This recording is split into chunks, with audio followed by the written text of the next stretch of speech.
You know, we're living in a society. They want to deliver vast amounts of information over the internet. It's a series of tubes. We're supposed to act in a civilized way. Allison, can you explain what internet is? Welcome.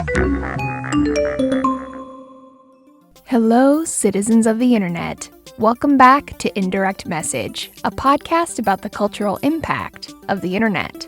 I'm Lacey Green. Thanks for being here. I hope everyone's easing into fall all right. It's my favorite time of year right now, that slow dip into chilly weather. I can once again indulge in warm drinks while wearing fuzzy socks. May or may not be doing both right now. A quick note, I've been getting a little bit of feedback from you guys, asking for slightly longer interview portions. So I'm running a little poll on my Twitter through the weekend about your preference, if you wouldn't mind voting. You can find that poll at twitter.com/gogreen18. Throwback fact, GoGreen18 was what I went by on YouTube before I started using my name. Anyway, today we'll go a little deeper in on the interview portion, see how it goes, which works out really well because my guest today gave me so much to think about and had a lot of interesting things to say. All right, guys, let's dive in. Today, the battle for free speech online. A friendly heads up, this episode contains some vague discussion of disturbing content online. Chapter 1. Your video has been removed. Last December, I received a distressing email from YouTube. Subject line, your video has been removed. Hi, Lacey Green. As you may know, our community guidelines describe which content we allow and don't allow on YouTube. Your video, Inspiration, was flagged for review. Upon review, we've determined that it violates our guidelines. We've removed it from YouTube and assigned a community guideline strike. The video in question was about pro-ana blogs, short for pro-anorexia, blogs that encourage young people to adopt eating disorders to lose weight. They usually congregate on Tumblr or Reddit. My video, from several years ago, attempted to speak to this phenomenon, to offer a lifeline of alternative support to those who might be struggling. Thinking there had been some mistake, I appealed YouTube's decision to ban my video. 2 days later, the verdict was in. YouTube rejected my appeal, and the video has been offline since. In recent years, I've had several videos taken down on my YouTube channel, like an old video about pregnancy prevention. Other videos have been age-restricted. For instance, a video of mine demonstrating how to use a condom properly is only viewable to users 18 and up. Eventually, YouTube started disabling thumbnails for my videos in search engines. Instead of seeing the cover art for the video, people see a random, often blurry frame. But the biggest hit of all came just a couple weeks ago, when YouTube terminated my entire account. A channel that I've spent years uploading hundreds of sex ed videos to and building a community of over 1 million people. In a moment, it was all gone. Their reasoning? YouTube terminated my channel for impersonating Lacey Green. Yes, really. I appealed the decision again. Hi, I'm the real Lacey Green. Here's my ID, my face, and a timestamp. A few hours later, appeal denied. But I wasn't about to go down without a fight. Unable to access my YouTube account, I sounded the alarm on Twitter. Well, apparently a real-life human at YouTube reviewed my case and upheld the ban. I'm so confused, I'm starting to wonder if maybe I did impersonate myself. After countless frantic texts and emails, I finally got in touch with a friend at Google who directed me to someone who could help. The next day, my channel was restored. I'm so grateful they were able to help me, but I have to wonder, what if I didn't happen to have a friend who works at Google? Free speech, and more accurately, content moderation, are at the top of a lot of people's minds on YouTube since a major implosion in 2017, dubbed the Adpocalypse. At the time, mainstream media websites like the Wall Street Journal ran expose articles showing advertisements appearing next to controversial, hateful, and sometimes even terrorist videos. This prompted an advertiser boycott, and close to $1 billion in ads were pulled off of YouTube. As you might imagine, this affected a number of YouTubers, with some people effectively losing their job or taking a major pay cut overnight. In a matter of 48 hours, as a result of many videos of mine being demonetized, I'm down 90% of AdSense revenue and about 20% of views, it's looking like. But for Google, which owns YouTube, the boycott barely touched their bottom line. In order to woo advertisers back, YouTube tightened the rules about what types of videos were eligible for ads. Controversial content, which I've since learned includes sex education, was the first on the chopping block. Since then, those who create content on YouTube are sitting with the reminder that their livelihood and their ability to express themselves is not a guarantee. Everyone on the web is always hanging on by a string. Every day, a new batch of YouTubers has a video taken down, or their channel struck, for reasons that are unclear. Fierce conversations rage on about censorship and advertising. Who gets a voice online, and who doesn't? Who gets paid for their work, and who works for free?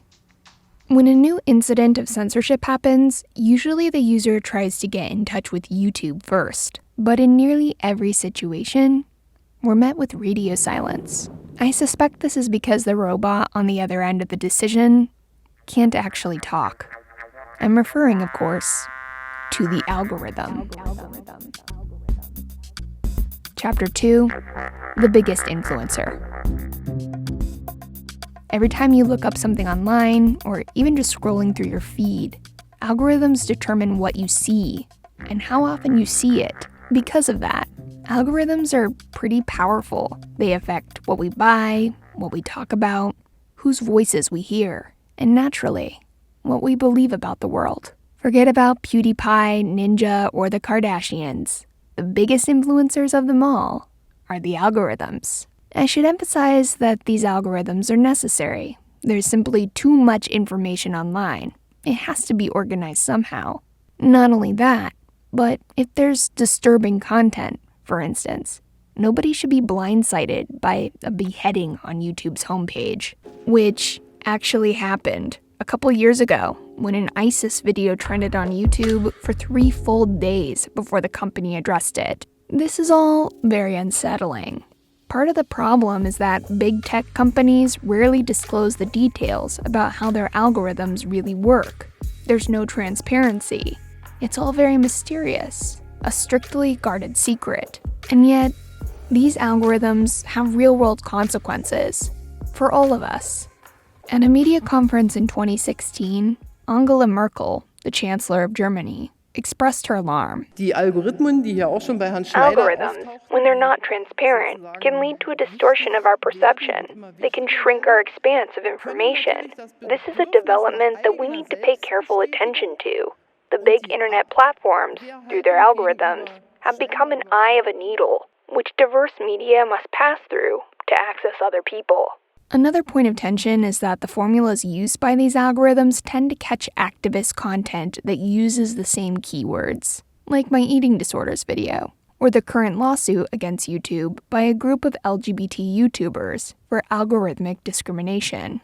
It seems possible that in Google's attempts to curb anti-LGBT hate speech, they wound up censoring LGBT content as a whole. Or the case of Ford Fischer, a YouTuber who documents street activism. His footage is being used all over, feature films like Black Klansman, documentaries, and national news. 4 months ago, his entire channel was demonetized.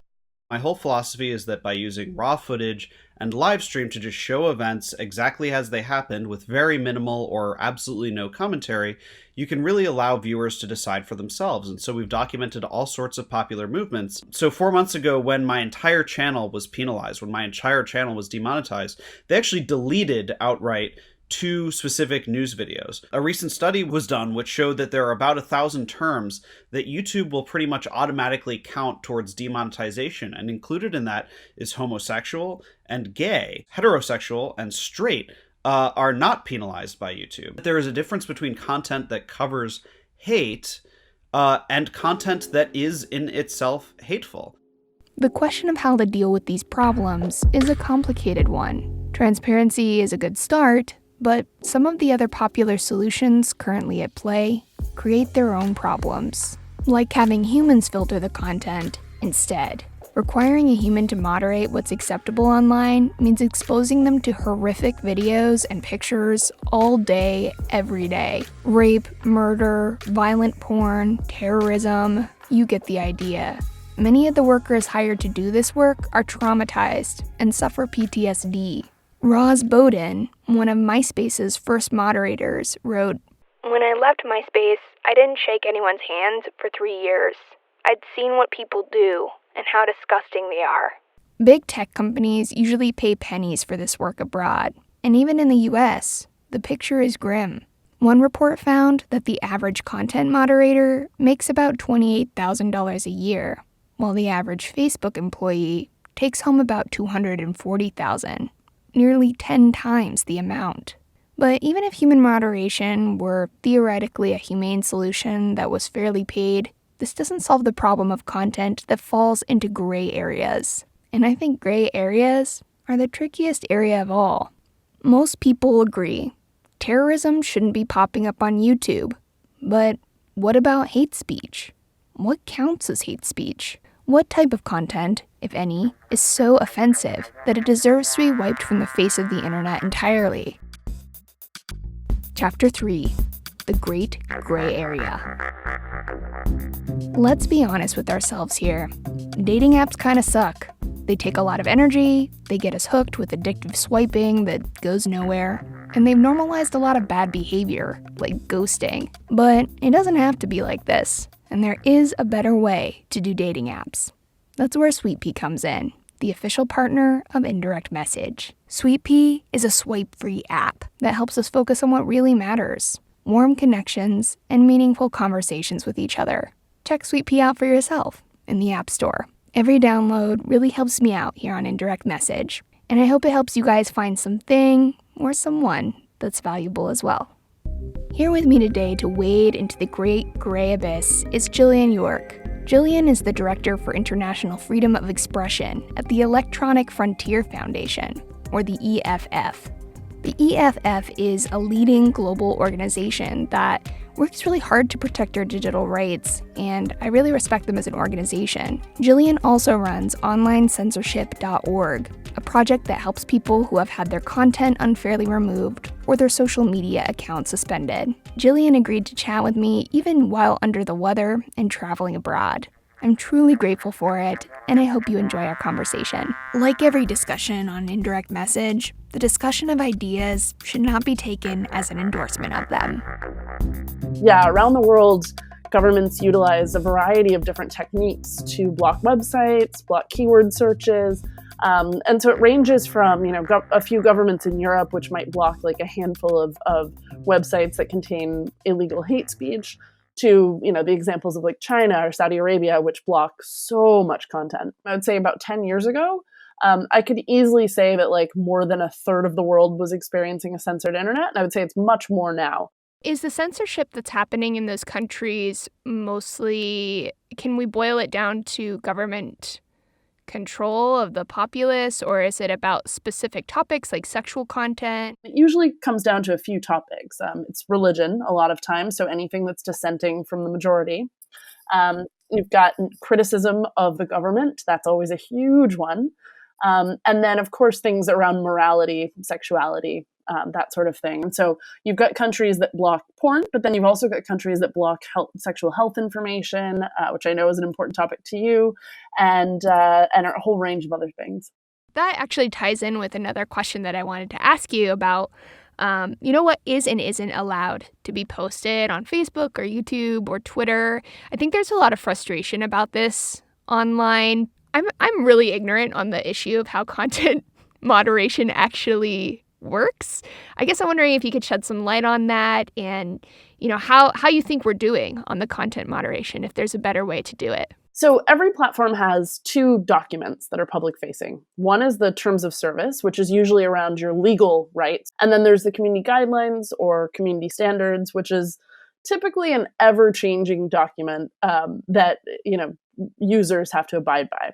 Traditionally, you would have to flag a piece of content, so report it to the platform.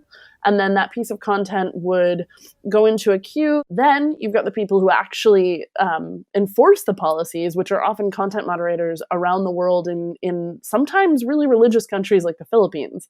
So that's an interesting part of this too. There's a documentary that I contributed to that came out last year around this called The Cleaners, and it looks at some of the cultural values that the content moderators bring into the game. So they would look at that piece of content, and then there's another set of documents, usually a set of internal rule books, that they would have to look at to decide whether the content gets deleted or ignored. So whether it stays up or it goes down. Now, I think if we look at a different model like Reddit is more based around the actual community. So, each subreddit is managed by moderators who are volunteers, and they decide often what's okay and what's not. I mean, I think there may be some centralized rules at this point, but those are usually around, really what Reddit would consider really harmful things rather than, nudity, stuff like that. The Reddit model is interesting.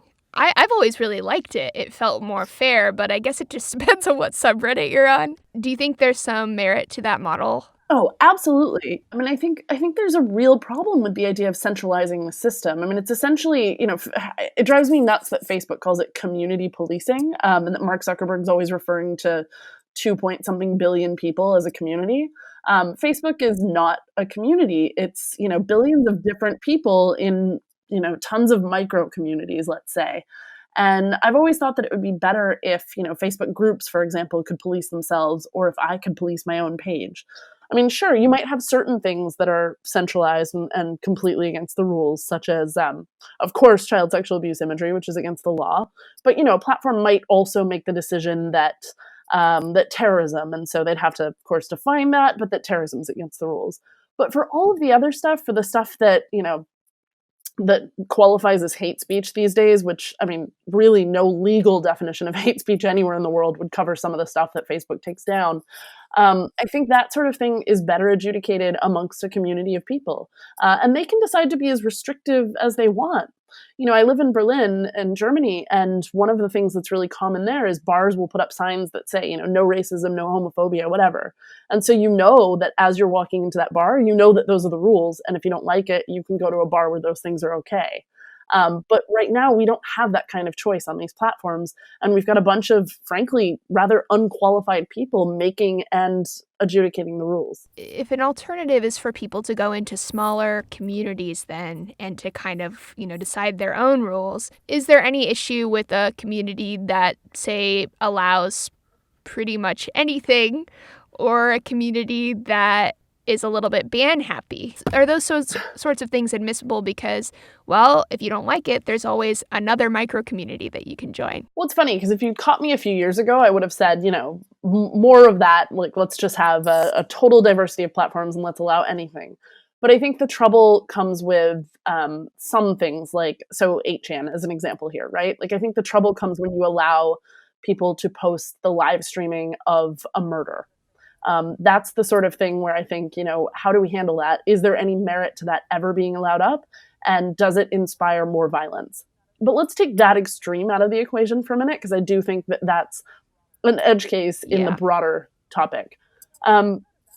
So outside of that sort of thing, I do think that there's definitely merit to unmoderated platforms and to more heavily restricted platforms where everybody consents and agrees to that restriction.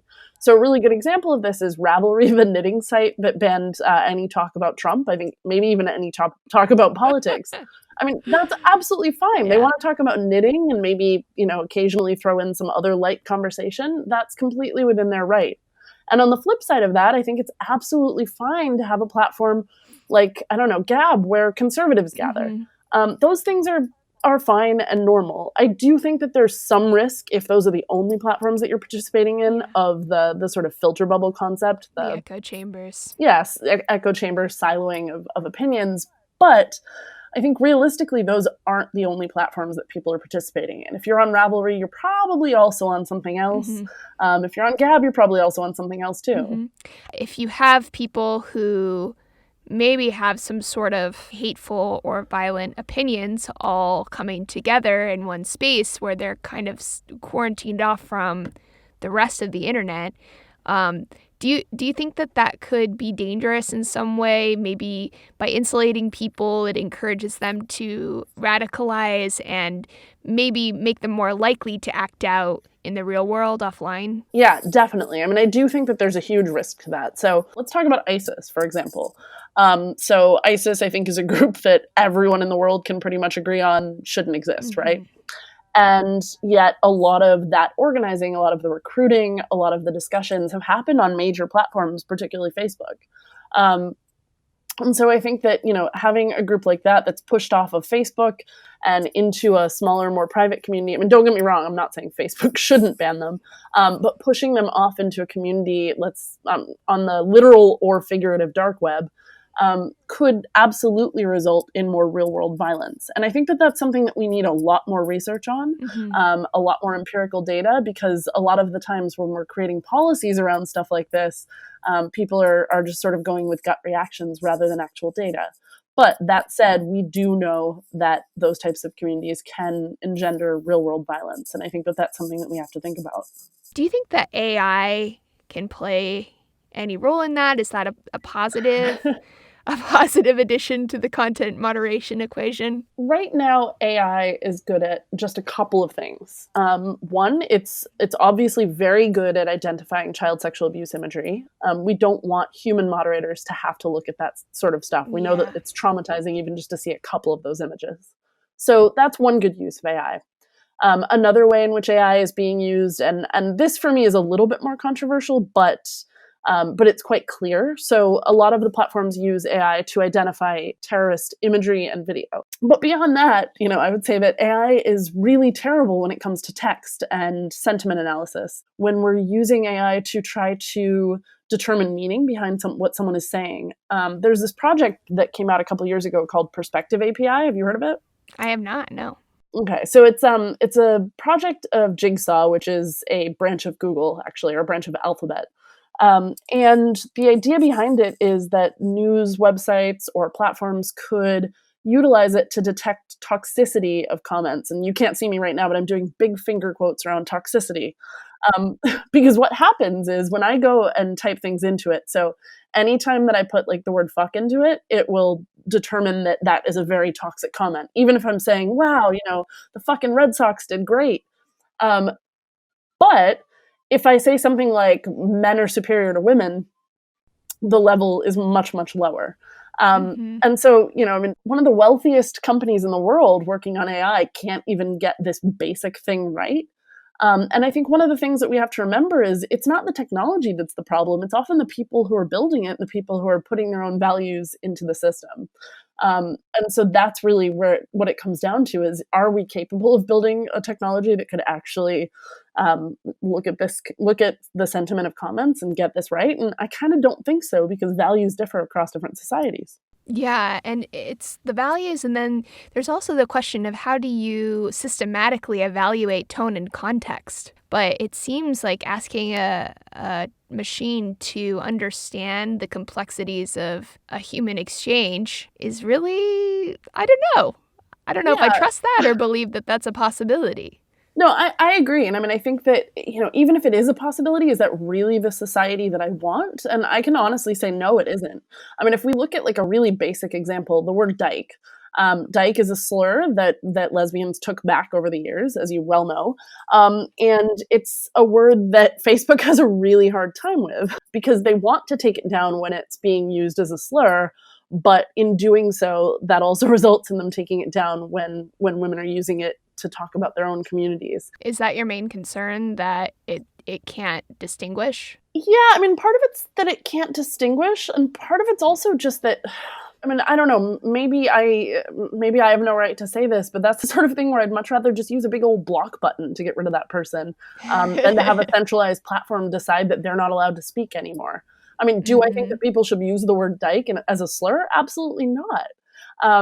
But I'm not sure that that's our biggest problem. And I think one of the things that we've seen with these quick and easy solutions to speech we don't like is that the more of these things we put in place, the more complex it gets. And so when we think about like just the example of women's breasts, this one really drives me nuts, of course, because I think it's discriminatory. That's something where I'm like, is this really something that you want to put this many resources behind? Or should we be focused on the things that actually drive violence in societies and real physical harm? Yeah, I'm with you 100%. I feel the same way. That's a little bit of a, controversial opinion that we have, I think, that you shouldn't just you should press the block button and not have these companies enact these sweeping policies that could end up coming back to hurt us. It actually brings me to one of the situations that I wanted to discuss with you. This was kind of an explosive one on YouTube. I'm sure you saw it online. So one of the conversations that goes around and around and around in the YouTube sphere is what the line should be, and how we should handle this stuff, obviously. And earlier this year, there was a prominent right-wing YouTuber, Steven Crowder. Have you heard of him? Yes. So he was accused of harassing a gay blogger, Carlos Maza. And Maza made this video of all the times, Crowder had talked about Maza, and it was really jarring. He's calling him these names, he's making fun of his lisp, and in response to this, there were, probably tens of thousands of people on Twitter and YouTube calling for YouTube to do the right thing, what they're describing as the right thing here, and either demonetizing Crowder's channel or just outright removing him from YouTube. And YouTube decided not to. They stood by the decision to keep Crowder's channel up, said it was a very difficult decision, but that it would put them into tricky territory to start, deciding, kind of getting in the middle of some of these issues. Do you think that YouTube made the right decision here and handled this properly? Well, so I think it's really hard to talk about this in a vacuum, and I was watching a lot of the debate on Twitter about it, and I think a lot of it was sort of people were really trying to attempt to talk about it in a vacuum, right? There is context here that's important, and I think a lot of the people who are demanding that video come down were doing so by trying to hold YouTube accountable to its own stated policies. I guess what I would say is that, yeah, in context, I think they should have taken it down, but that said, I think we can ask questions about whether that speech should be against the rules, whether it matters who the speaker is and how much power they have. And that's obviously a conversation that's coming up around Facebook's new policy about politicians. Can you elaborate on that? Because also, I should know, it wasn't just one video. Like, I think part of the problem is that he made so many videos attacking the same person and attacking his sexuality specifically. Yeah. And I think, this is where the division between hate speech and harassment comes into play. I think that there's a lot of conflation of those two concepts. I think that the multitude of videos and the amount of content that he was directing at Maza, kind of makes that harassment. So online harassment is a pattern. YouTube has said they're against harassment. Right? Which, you're right. I think a lot of people were just kind of confused. I also saw a lot of people who are just calling for it to be taken down because it's nasty and it's ugly. And this is right on the tails of Pride Month. And it's like, how can YouTube claim to be, an LGBT positive platform and then also allow this sort of thing to exist? But at the same time, a large part of my brain is like, what are the implications of taking something like this exactly down, and this is what worries me. So I identify as queer, and one of the things that I think about all the time is, if we're going to ban that, does that mean that I also can't get on YouTube and rail about religious conservatives? And so I think that we do have to consider the way that these rules, once put into place, tend to proliferate across different groups and tend to affect different groups in different ways. So I think a good corollary to this is when it comes to terrorism and violent extremism. We've seen attempts to document state violence because they contain violence and because they contain what might be terrorist groups. These sort of documentary attempts have been removed from YouTube as well. And that's really troublesome because we've actually seen YouTube videos being used in UN war crimes tribunals at this point. And so when these platforms erase this content... it's like erasing the evidence that a crime happened. Exactly. And so, it's not a perfect corollary to the issue of harassment and hate speech, but I think that it's easy to see how once a rule's put into place, it can be used against different groups in all sorts of different ways. So Twitter is an interesting one. I think I had read one of your articles, and maybe it was not you, but someone you were quoting who had referred to Twitter as the free speech wing of the free speech movement. Like it's maybe the most permissive platform in terms of like the big social media platforms.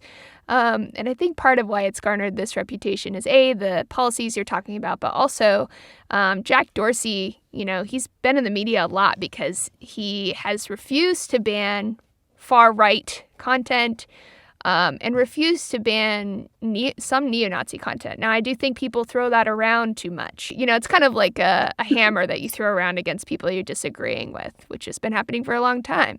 But for actual neo-Nazi content, where people are using Twitter to unite, to share their social views, to try to recruit people to those belief systems, is Twitter doing it right by allowing pretty much, they've got this anything goes sort of policy?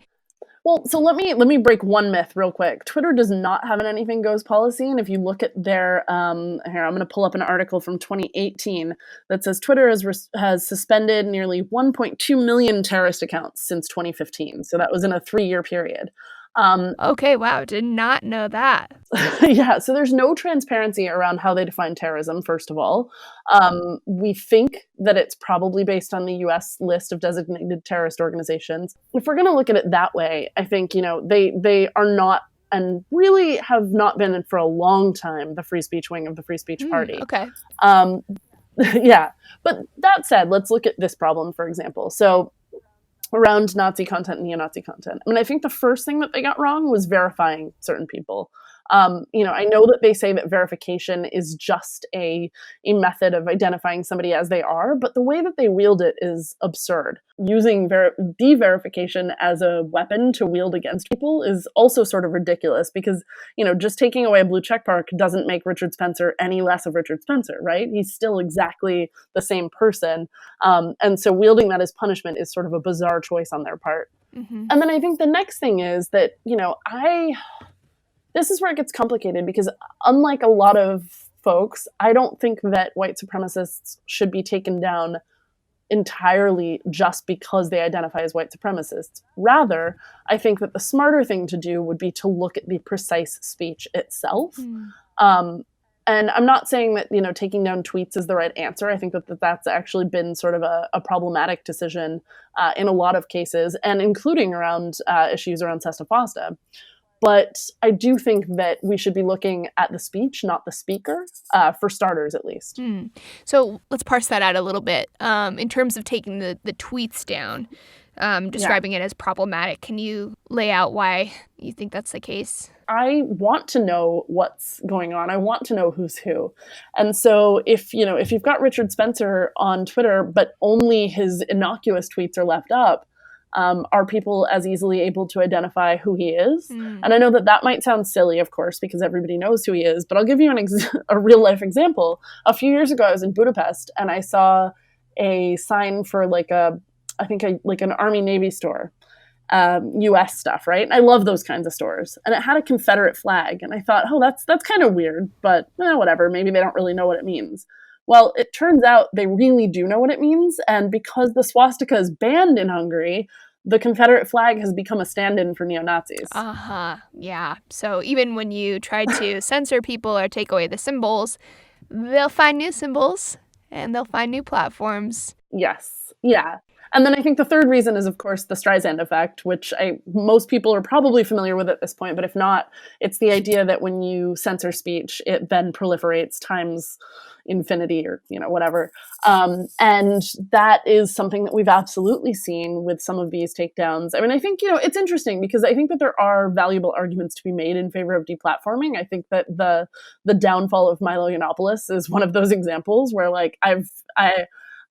as much as I'm not sure about whether he should have been removed from every platform, I'm also really thrilled to see the downfall of his career on a personal level. But I do think we need a lot more research around this. What are the effects of deplatforming? Does it result in more of that speech? Can it? Or can it also, result in a better world. And I'm not sure that we have the research. And I think a lot of times we're making policy based on gut feeling. Yeah. It makes me uncomfortable, the Milo stuff, because while I don't think he should be allowed to harass people, which I think is why he originally was banned from Twitter. Oh, yeah, also, that's right. You know, I look at some of his YouTube videos or some of the things he's posting on Facebook, and while I vehemently disagree with it, the fact that he was able to effectively kind of be unpersoned online, as much as I feel the same way that you do, it's like, yeah, you shouldn't, I don't want you in my space and I don't want you on my timeline. There's something really unsettling and worrying about it as well. Yes.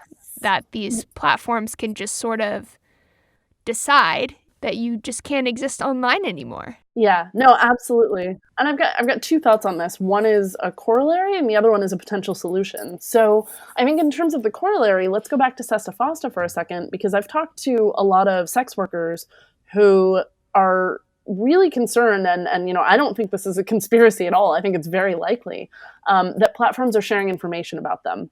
And so, you know, they'll get banned from, say, Patreon, and then the next day they'll get banned from the other similar sites to Patreon, or Facebook, and then YouTube. And I think that that's really worrying. I mean, whether what they're engaged in is legal or illegal, it's the same sort of deplatforming that we've seen with Milo, and it's the same sort of across the board. We're not going to give you any place to engage in speech. Twitter remains, for a lot of them, the last place that they can exist online, or at least on a centralized platform.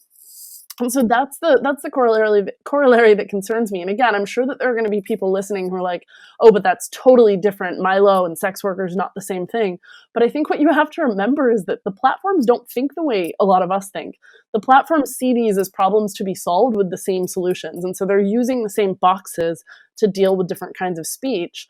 And so when you apply when you apply a solution to hate speech, that same solution often gets applied to like sexual content. Then as for the potential solution, you know, I think one of the things that we haven't talked enough about, and there's a couple of interesting organizations doing work around this, is demonetization, but not the kind of demonetization that we've seen on YouTube where it's YouTube deciding who can or cannot make money, but rather the right of advertisers to be able to choose on a granular level where they want their ads to sit. And that's something that I very much like, that I've been thinking about a lot lately. I'm not 100% sure where I come down, and I'm definitely speaking for myself on this one because I'm not sure EFF has a position on this yet either. But I think that, you know, if I were a company and I were deciding where I wanted to put my ads, I would absolutely want to keep them away from white supremacists, racists, homophobes, etc. And I think that should be within the advertiser's right to do that. I mean, it's their speech too, right? That's kind of a market solution, huh? Yes, yeah, and I think a lot of times market solutions, you know, are God. I'm gonna get some flack for this one, but I think when it comes to speech, a lot of times market solutions are really the best option that we have. And you know, I mean, I haven't said this, but it's important to me to note that I don't come from a perspective on free speech that's like, oh, you know, I don't like what you have to say, but I'll fight to the death for your right to say it. Like, I will absolutely not fight to the death for Nazi speech. But what I do believe is that authority really can't be trusted on these things, and that we've never seen a form of censorship, at least not censorship by itself, that solves a societal problem. And so just slapping a Band-Aid on it isn't going to fix it. Just taking down the speech isn't going to solve the underlying hate. We have to deal with society on a totally different level. The internet just reflects the world, you know, and that's what's disheartening about it. And I think that's the temptation of a lot of people to want to jump to these kind of rash conclusions. Yeah, and you know, and it's also like we have to remember that with the companies in particular, this is all about money. And so, you know, I think like when it comes to things like, we haven't talked about misinformation or disinformation, but that's an area where I'm not sure that companies have the same interests that we as society have. I think that disinformation can be profitable. And that really worries me, that we're looking to them for solutions on something that they don't really have a vested interest in solving. And then on the other hand, governments, it really depends on which government we're talking about, right? I think there's a lot that we can learn from history. There's a lot we can learn from the rise of authoritarianism around the world. I think that we should be instead looking toward better architecture, better tools for users to be able to block people, to be able to manage their communities as they see fit. And we should also be looking to build new platforms. It doesn't have to be Facebook. Facebook is not the internet, right? Yeah. Or YouTube, for that matter. When it comes to entities that are really trying to unite people all over the world to solve these problems, I mean, that's why I was initially looking into the EFF and reading your work, was it seems like the EFF is trying to do that, yeah? Yes, yeah. One of the things that we've been doing is convening different groups from all over the world who are working on questions of content moderation. So a couple years ago, February 2018, we worked with some different groups to create a set of principles called the Santa Clara Principles for Transparency and Accountability in Content Moderation.